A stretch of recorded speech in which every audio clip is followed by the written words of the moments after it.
Hello friends, जय हिंद and welcome to success mint. आज हम लोग इस वीडियो में बीपीएससी 66 मेंस में जीएस 1 में एक क्वेश्चन पूछा गया था कि सांप्रदायिकता और धर्मनिरपेक्ष पर नेहरू के विचार की विवेचना करें। ये टोटल 38 मार्क्स का क्वेश्चन था। इसमें सांप्रदायिकता और धर्मनिरपेक्षता पे क्या उनका विचार रहा था जवाहरलाल नेहरू का। चूँकि जवाहरलाल नेहरू आधुनिक भारत के मतलब निर्माता माने जाते हैं, क्योंकि उन्होंने आज़ादी के बाद प्रथम प्रधानमंत्री बने और कंटिन्यू 18 साल तक वो प्रधानमंत्री के पद पे रहे। सबसे लॉन्गेस्ट सर्विंग प्रधानमंत्री वही रहे हैं अभी तक। तो उन्होंने उनके आइडियोलॉजी को समझना और कैसे तुरंत विभाजन हुआ था, विभाजन के बाद से जो सांप्रदायिकता और धर्मनिरपेक्षता को लेकर जो दंगे हो रहे थे हमारे देश में, उस हालात को वो कैसे उस समय भारत को संगठित किए, उसको इन दंगों को और धर्मनिरपेक्ष राज्य की स्थापना को लेकर क्या उनकी सफलताएं रही, कैसे वो अपने विचार लिखे हैं और अपनी किताबों में या लोगों के द्वारा जो अपने भाषण स्पीच में समझाए हुए हैं, उसको लेकर ये क्वेश्चन आज भी पूछा जाता है और आगे भी हमेशा पूछे जाने की संभावना रहती है। तो जैसा कि आप सभी जानते हैं कि मैं यहाँ पे एक आंसर लिख के और फिर उसको पढ़ता हूँ, और जहाँ पे एक्सप्लेन करने का ज़रूरत होता है वहाँ पे एक्सप्लेन भी किया जाता है मेरे द्वारा। तो चलिए शुरू करते हैं। आंसर मैंने तैयार कर लिया है। देखिए, ये टोटल 6 पेज में आंसर होगा। चूँकि ये क्वेश्चन तो बहुत छोटा लग रहा है देखने में, लेकिन इसका जो है 38 मार्क्स का क्वेश्चन है, तो चूँकि आपको इसमें कंटेंट लिखना होगा तभी आपको मार्क्स मिलेगा। सबसे पहले इसका भूमिका जब हम लोग तैयार करेंगे तो भूमिका में एक जैसे शॉर्ट में समझाना होता है कि क्या उनका व्यक्तित्व है। जैसे हर क्वेश्चन का अलग भूमिका होता है। इस क्वेश्चन का जो भूमिका होगा उसको मैं यहाँ पे पढ़ता हूँ, फिर हम लोग समझेंगे। जैसे देखिए, मैंने शुरू किया है कि महात्मा गांधी का एक स्टेटमेंट लिया है। महात्मा गांधी ने पंडित जवाहरलाल नेहरू के बारे में कहा था कि वे एक स्फटिक मणि की तरह पवित्र हैं। स्फटिक मणि वो होता है ना, जो पूरा वाइट होता है, जिसको आप आर पार देख सकते हैं, उसमें किसी भी तरह का कोई मतलब दाग नहीं होता है। इस तरह से उन्होंने कहा था कि वो एक स्फटिक मणि की तरह पवित्र होते हैं। उनकी सत्यशीलता स्नेह से परे है। उनके हाथों में राष्ट्र सुरक्षित है। मैं जानता हूँ कि मेरी मृत्यु के बाद वो मेरी भाषा बोलेंगे, ऐसा गांधी जी ने कहा था। ठीक है। जवाहरलाल नेहरू आधुनिक भारत के सर्वाधिक प्रभावशाली व्यक्तियों में से एक थे। उन्होंने भारत की सामाजिक, आर्थिक और राजनीतिक चिंतन प्रक्रिया एवं कार्यक्रमों की गहराई तक प्रभावित किया। वे अपने स्वभाव, अध्ययन, विचार और अभिधारणाओं के कारण रूढ़िवादी, कट्टरवाद और संप्रदायवाद की घोर विरोधी थे। नेहरू भारत के प्रथम नेता थे जिन्होंने संप्रदायवाद के संबंध में सामाजिक, आर्थिक और राजनीतिक आयामों, प्रकृति, लक्षणों और कारणों को गहराई से समझा और लोगों को भी समझाया। ये हो गया भूमिका। इसमें हम लोगों ने एज इंट्रोडक्शन लिख दिया कि इस क्वेश्चन का इंट्रोडक्शन क्या हो सकता है, जवाहरलाल नेहरू कैसे मतलब इसको ये विचार दिए और वो किस तरह से भारत के लिए प्रभावशाली रहा। तो देखिए, कोई भी जब बड़ा नेता होता है उसका सोच बहुत ज़्यादा विजनरी होता है, वो एम्बिशियस होता है। वो जो विचारधाराएं देते थे उससे भारत के विकास की बात करते थे। आप लोगों को एक फेमस स्टेटमेंट पता होगा जवाहरलाल नेहरू का। उन्होंने कहा था कि जो नदी जोड़ो परियोजना है या बांध है, वही भारत की मंदिर है अभी। अब हम लोग यहाँ से सांप्रदायिकता पर नेहरू के विचार क्या थे उसको हम लोग यहाँ पे मेरे द्वारा लिखा गया है, उसको हम लोग पढ़ेंगे। पंडित नेहरू ने भारत की तत्कालीन राजनीतिक स्थिति को ध्यान में रखकर विचारों का प्रतिपादन किया था। इसके लिए उन्होंने सबसे पहले धर्म और राजनीति के संबंधों को निर्धारित करने का प्रयास किया। नेहरू ने धार्मिकता का विरोध किया। नेहरू ने सांप्रदायिकता को राष्ट्रीय एकता, अखंडता के लिए घातक, हिंसात्मक और अलगाववाद बढ़ाने वाला कहा। इसलिए उन्होंने धर्म की नैतिक मान्यताओं को स्वीकार करते हुए एक धर्मनिरपेक्ष राज्य की स्थापना पर बल दिया। औपनिवेशिक काल में अंग्रेजों ने फूट डालो और राज करो की नीति के कारण भारत में दो प्रमुख धर्मों, हिंदू और मुस्लिम, के बीच मतभेद उत्पन्न हो गए थे। इसके अलावा मुस्लिम लीग के गतिविधियों ने सांप्रदायिकता की आग आग को बढ़ाने में घी का काम किया। पंडित नेहरू ने अपने प्रयासों से उत्पन्न स्थिति से बहुत हद तक सांप्रदायिकता सौहार्द बढ़ाने पर बल दिया। सांप्रदायिकता को कम करने के लिए मतलब जो उन्होंने कार्य किए, विचार दिए, उस पर बल दिए। नेहरू के अनुसार धार्मिक कट्टरता और धर्म के नाम पर स्वार्थ सिद्धि का प्रयास करना सांप्रदायिकता है। सांप्रदायिकता को नेहरू किस तरह से परिभाषित करते हैं उसको देखिए। नेहरू के अनुसार धार्मिक कट्टरता और धर्म के नाम पर स्वार्थ सिद्धि का प्रयास करना ही सांप्रदायिकता है। यह घृणा, हिंसा, वैमनस्य और संकीर्णता को बढ़ावा देती है। यह भावना समाज विरोधी है तथा यह उन्हीं प्रकार की तत्वों को अपने ओर आकर्षित करती है जो धर्म की आड़ में राष्ट्रवाद की भावना और सामाजिक प्रगति के मार्ग में अवरोध पैदा करती हैं। ये उनका विचार था। इस तरह से उन्होंने सांप्रदायिक तत्वों को डिमोरलाइज करने का और उन्हें लोगों को समझाने का प्रयास किया। प्राचीन काल से ही उन्होंने ही लिखा है ये जवाहरलाल नेहरू ने कि प्राचीन काल से ही भारत में अनेक धर्मों का अस्तित्व रहा है और यहाँ धार्मिक सहिष्णुता की भावना हमेशा विद्यमान रही है।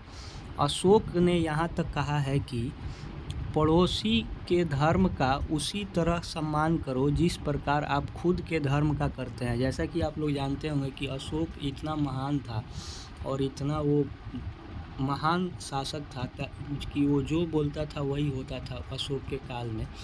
फिर भी उसने बौद्ध धर्म को अपनाया, उसके अनुयायी बना, लेकिन दूसरों पर अपने धर्म को हावी नहीं होने दिया। उसका एग्जाम्पल जवाहरलाल नेहरू दिए हुए हैं।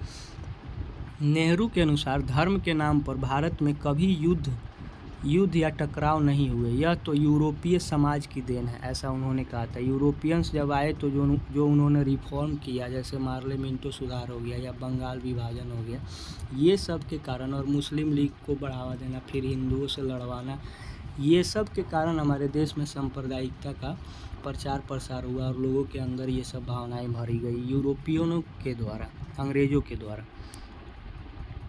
नेहरू ने कहा है कि भारत विश्व के 4 महत्वपूर्ण धर्म हिंदू, बौद्ध, जैन और सिख की कर्म भूमि रही है।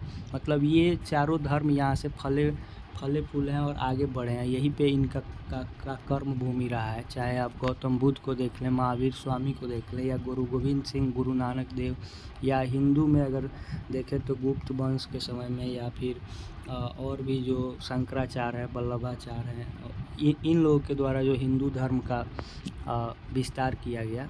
उसी प्रकार लिखते हैं कि ईसाई और मुसलमान भी यहाँ सदियों से रहते आए हैं। सभी के बीच सहयोग और भाईचारा अपने आप में एक मिसाल है, लेकिन कुछ स्वार्थी तत्वों के द्वारा हमारी धार्मिक सौहार्द की प्रवृत्ति को काफ़ी धक्का लग रहा है और धार्मिक सांप्रदायिकता हमारे देश के लिए एक अभिशाप बन गई है। आज़ादी के समय, आगे लिखते हैं, आज़ादी के समय पूरे देश में विभाजन के कारण जो सांप्रदायिक दंगे फैले हुए थे और लोगों की जानें जा रही थी, इससे जवाहरलाल नेहरू सहित कई अन्य नेता बहुत दुखी थे। आज़ादी के पश्चात भी सांप्रदायिक दंगे कम नहीं हो रहे थे, जिसके कारण नेहरू प्रधानमंत्री पद संभालने के बाद सांप्रदायिकता को ख़त्म करने के लिए कई उपाय और सुधार किए, नीतियों को कठोर बनाया। मतलब इससे रिलेटेड जो नीतियाँ थी उसको उन्होंने कठोरता से लागू करने का प्रयास किया, ताकि इससे अगर हमारा देश बचेगा, जो नया नया आज़ाद हुआ है, तभी वो आगे विकास की तरफ जाएगा। उन्होंने इसके लिए अदर रिफॉर्म्स भी बहुत सारा किए, जैसे उन्होंने बड़े बड़े हेवी इंडस्ट्रियलाइजेशन को प्राथमिकता दिया। फिर उन्होंने पीसी महालनोबिस के साथ मॉडल बनाया इंडिया के विकास का, लोगों को स्किल सिखाने का और डेवलपमेंट की तरफ काम किए, ताकि लोग इससे सांप्रदायिक दंगों और ये सब से अलग रहें। उसके लिए उन्होंने आगे भी बहुत कुछ किया, हम लोग आगे इसमें पढ़ेंगे, मेरे द्वारा लिखा गया है। आगे मैं पढ़ता हूँ कि नेहरू जी इतिहास, धर्म और दर्शन का गहन अध्ययन किए थे। नेहरू बहुत ही विद्वान आदमी थे। मतलब कि जवाहरलाल नेहरू बहुत ज़्यादा पढ़े लिखे इंसान थे। उन्होंने विदेश में पढ़ाई किया था और उनको जो अंतर्राष्ट्रीय पहलुओं की बहुत अच्छी समझ थी, धर्म को लेकर या दर्शन को लेकर। उनका मानना था कि हिंदू दर्शन तो बहुत सहनशील है, लेकिन हिंदू धर्म में बहुत ही संकीर्णता आ गई है। उनको पता था, यहाँ से थोड़ा आप लोग संभल जाइएगा, जो लोग मतलब नेहरू को लेकर नेगेटिव विचार रखते हैं, या फिर ये उनको लगता है कि बहुत सारे लोग हैं हमारे देश में जो ऐसा सोचते हैं कि ये गलत थे, इन्होंने गलत नीतियाँ बनाई जिसके कारण आज देश को क्षति पहुंचता है। तो यहाँ से थोड़ा ध्यान से समझिएगा, क्योंकि यहाँ पे जो चीज़ें लिखी गई हैं उससे आप लोग का अगर विचारधारा गलत है तो हो सकता है आपको मतलब गलत लगे ये। तो संकीर्णता यहाँ पे इन्होंने लिखा है कि हिंदू धर्म में बहुत ही संकीर्णता आ गई है, जिसको लेकर लोग विरोध करते हैं। मतलब यही सब छोटा बात वो लोग पढ़ लेते हैं, पूरा चीज़ जानते नहीं हैं और फिर किसी का भी विरोध करने लगते हैं।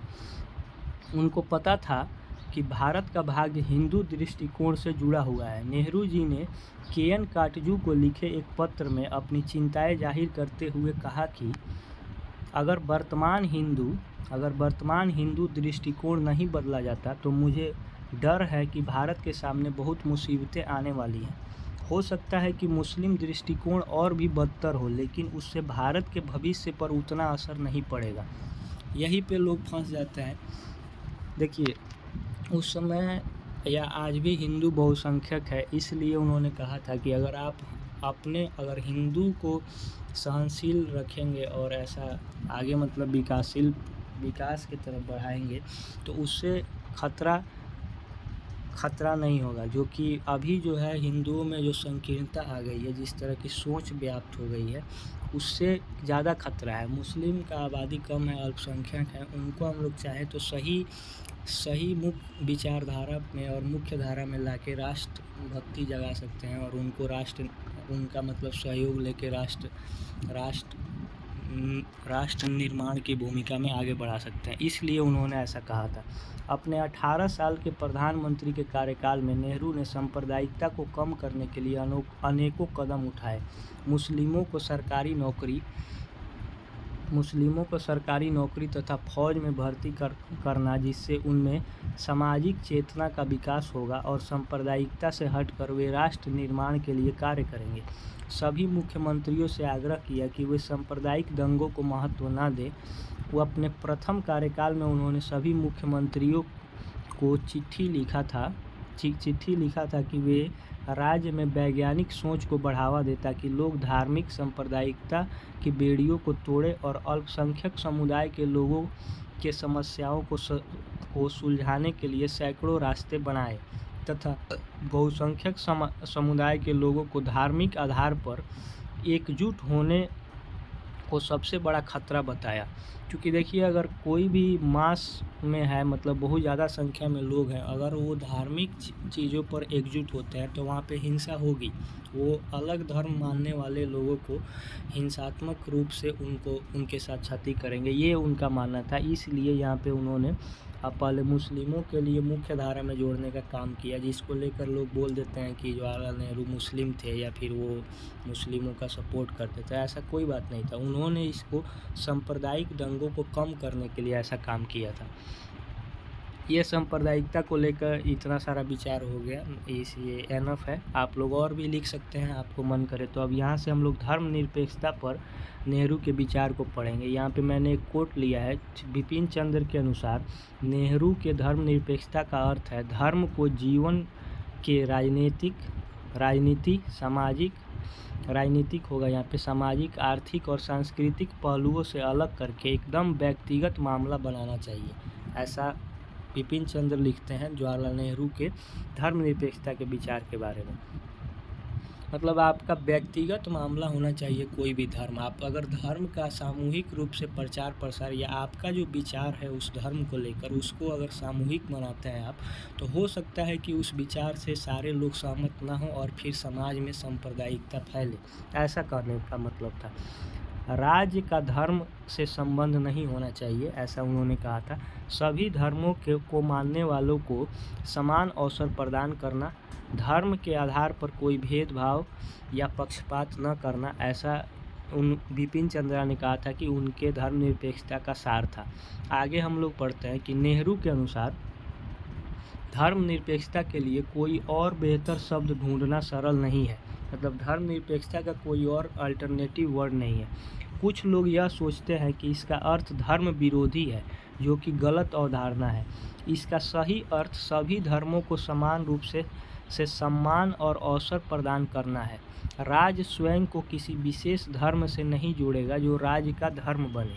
मतलब ऐसा उन्होंने कहा था कि आपके राज्य में, यहाँ पे देखिए इंडिया को भी स्टेट कहा जाता है पॉलिटी में, तो ऐसा कहा गया था कि राष्ट्र ऐसा नहीं सोचे या राज्य ऐसा नहीं सोचे कि किसी पार्टिकुलर धर्म को वो प्रमोट करे और उसी को अपना धर्म बना ले। जैसा नेपाल में अगर आप अभी देखेंगे तो नेपाल अपने आप को हिंदू राष्ट्र घोषित कर चुका है, तो वहाँ पे अगर किसी दूसरे धर्म के लोग रह रहे हैं या रहने के लिए जाते हैं तो उनके मन में एक डर बसा रहेगा और वो वहाँ पे सही से रह नहीं पाएंगे। इस तरह से उस राष्ट्र के जो मतलब विकास में बाधा उत्पन्न होगी, ऐसा कहने का मतलब था।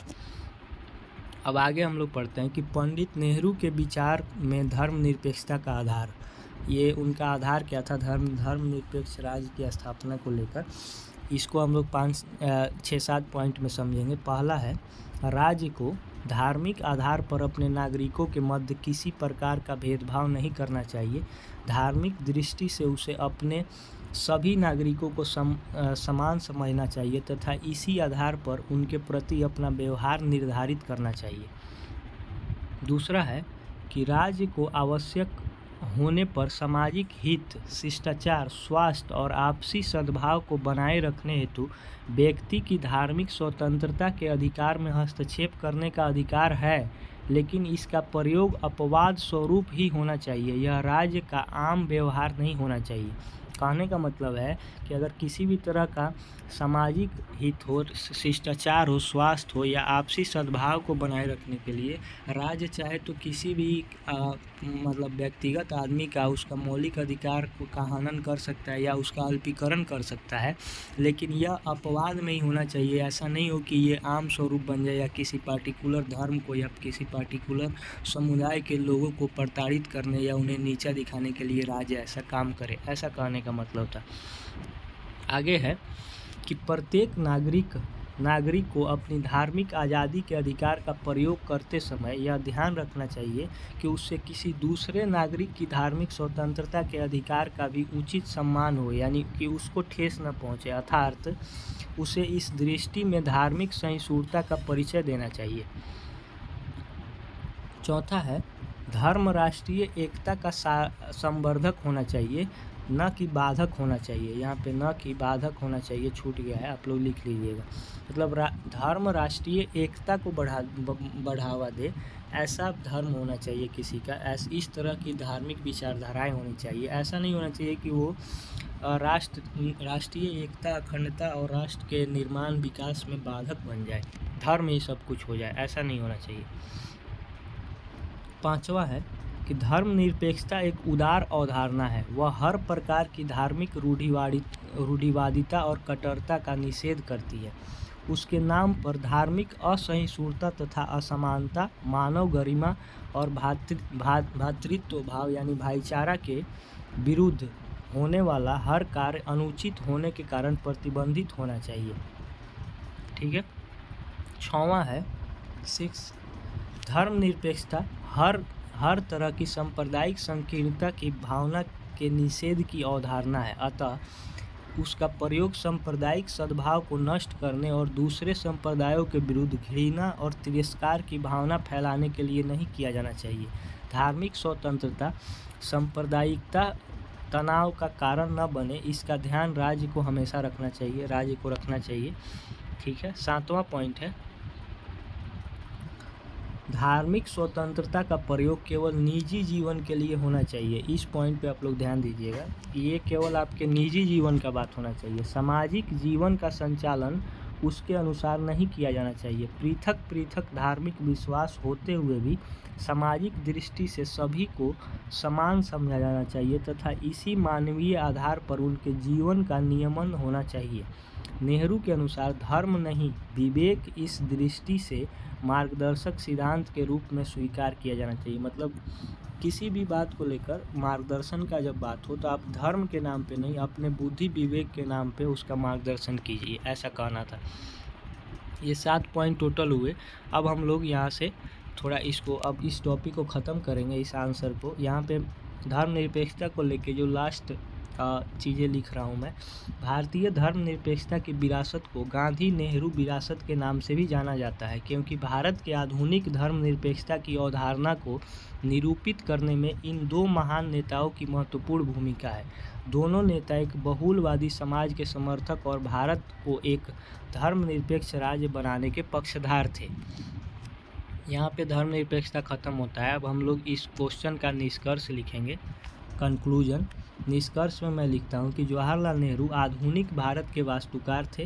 राष्ट्रीय आंदोलन में उनकी दीर्घकालिक भूमिका और भारत के सबसे बड़े राजनीतिक नेता के रूप में स्वतंत्र भारत पर उनकी विचारधारा का व्यापक असर दिखाई देता है। नेहरू एक लोकतांत्रिक समाजवादी थे जो अंतर्राष्ट्रीयतावाद में विश्वास करते थे। उनके द्वारा प्रदत्त धर्मनिरपेक्षता की धारणा ने आज भी भारतीय समाज में अपनी सकारात्मक प्रभाव बनाए रखा है। सांप्रदायिकता से निपटने और सांप्रदायिक विचारों के खिलाफ लड़ने के लिए नेहरू के द्वारा दिए गए सुझाव और उनकी नीतियां आज के अशांत वातावरण और माहौल के लिए भी प्रासंगिक हैं। नेहरू के द्वारा स्थापित पंचशील सिद्धांत और गुट निरपेक्षता ने राष्ट्रीय ही नहीं अंतर्राष्ट्रीय मंच पर भी भारत को सुदृढ़ता प्रदान की है और शीत युद्ध के काल में एक नई राह दिखलाई। अतः हम कह सकते हैं कि नेहरू के सांप्रदायिक एवं धर्मनिरपेक्षता के विचार को समझना और अपनाकर एक विकसित राष्ट्र निर्माण का सपना साकार हो सकता है। और यहाँ पे हम लोग और भी चीज़ें ऐड कर सकते हैं, लेकिन मैं चूँकि यहाँ पे क्वेश्चन ये आंसर लंबा हो गया और ये टोटल 28 मिनट्स का हो गया है, तो इस तरह से एक ये मॉडल आंसर था। इसको आप लोग अपने से समझ के और अपने सोर्सेज से पढ़ के आप लोग इसको और मॉडिफाई करके बेहतर आंसर बना सकते हैं। मेरा प्रयास सिर्फ यही है कि मेंस के आंसर को कैसे अप्रोच करना है, जो कि दोस्त लोग मेरे कहते रहते हैं कि मेंस के लिए कैसे लिखें, कैसे करें, उसके लिए ये मेरा प्रयास है। Thank you for watching. जय हिंद। आगे भी मेंस को लेकर वीडियो आते रहेगा।